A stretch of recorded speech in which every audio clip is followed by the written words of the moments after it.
Opposition, Keir Starmer. Thank you, Mr. Speaker. Over 11,000 people have died as a result of the devastating earthquake in Turkey and Syria, and that number is sadly rising. And I know many families here in the UK will be anxiously awaiting news. I'm sure I speak for the whole House in saying our hearts go out to each and every victim and their families, and we must do all we can to support the rescue and recovery effort. Mr. Speaker, this House is honoured to be addressed today by President Zelensky. From the outset of the war, he has symbolised the heroism, the resolve and the bravery of his people. The Prime Minister and I joined this House together in 2015. We've lived through important moments in our domestic and international politics. But none of those experiences compares to the pain and suffering of the people of Ukraine. Does the Prime Minister agree with me that right across this House it is vital that we all continue to stand together in full support of Ukraine? Prime Minister. Well, can I first join with the honourable member for paying our respects and thoughts to the people of Turkey and Syria, particularly those affected by the earthquake and the first responders who are doing such a valiant job. The House will be reassured to know that we are in touch with the Turkish and Syrian authorities and providing all assistance that they have required of us, including 77 search and rescue responders that arrived yesterday and have already begun work. And I spoke to the President yesterday to ensure that we are in close communication. And can I thank the honourable gentleman for his comments on Ukraine. It's something that not only the whole country can be proud of, but the entire House can be proud that we came together to stand by Ukraine when the moment mattered, and that we will continue to stand with them united as one Parliament and one United Kingdom. Just for the record, he is the right honourable. Keir Starmer. Thank you, Mr. Speaker, and I thank the Prime Minister for that answer, because every time Putin has been appeased, he's been back for more.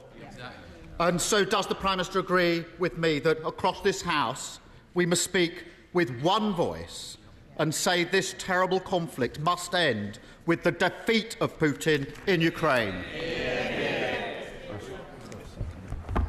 Mr. Speaker, our objective remains to ensure a Ukrainian victory in this conflict. Vladimir Putin's aggression cannot be seen in any way to have been successful, and that's why we have accelerated and increased our support militarily for Ukraine this year. It's a decision that I took as Prime Minister. Today we are going even further, not just having provided Challenger tanks and being one of the first countries to do so, which catalysed the provision of tanks from other nations as well, but also today to move to start training Ukrainian Marines in the advanced capabilities they will need to mount further offensive, but also to train their pilots on advanced combat aircraft. So the House can be reassured we will continue to support Ukraine to ensure decisive military victory on the battlefield this year. Keir Starmer. Mr. Speaker, can I welcome the additional support the Prime Minister has outlined today? I've had the privilege, I'm sure he has, of seeing firsthand the brilliant work our military is doing in Salisbury to train Ukrainians in defending themselves. We all support this work and the UK's role in the international drive to ensure that Ukraine has the weapons and the technology required to defend herself. Does the Prime Minister agree that continuing this international effort is the only way to ensure Putin's defeat? Prime Minister.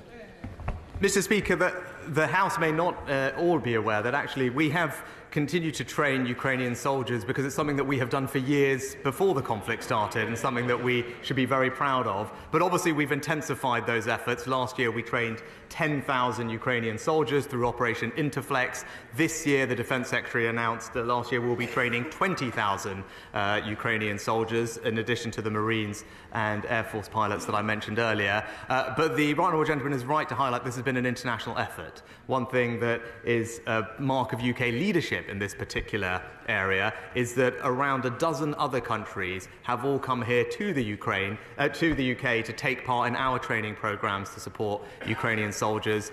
Many members from around this House will have visited in their constituencies that effort. It's something that's making an incredible difference on the ground, and I know something that the President Zelensky is incredibly grateful for. Keir Starmer. I think the whole House would like to thank those involved in the incredible training that is going on. Mr. Speaker, before I entered this House, I had responsibility for fighting for justice in The Hague for victims of Serbian aggression. Does the Prime Minister agree with me that when the war in Ukraine is over, Putin and all his cronies must stand at The Hague and face justice? Prime Minister. Mr. Speaker, the Right Honourable Gentleman is absolutely right that we must hold those to account for the horrific crimes that they have committed. I'm proud that the United Kingdom has played, again, a leadership role in this regard, being one of the first countries to provide financial and technical support, putting investigators on the ground. We're shortly to be hosting a conference together with the Dutch. And also, one of the things I discussed with President Zelensky this morning is our support for the work of the ICC, where, thanks to the efforts of UK members, I'm hopeful that we will see the first indictments very shortly. Keir Starmer. Mr. Speaker, across this House, we don't just hope for Ukraine's victory, we believe in it.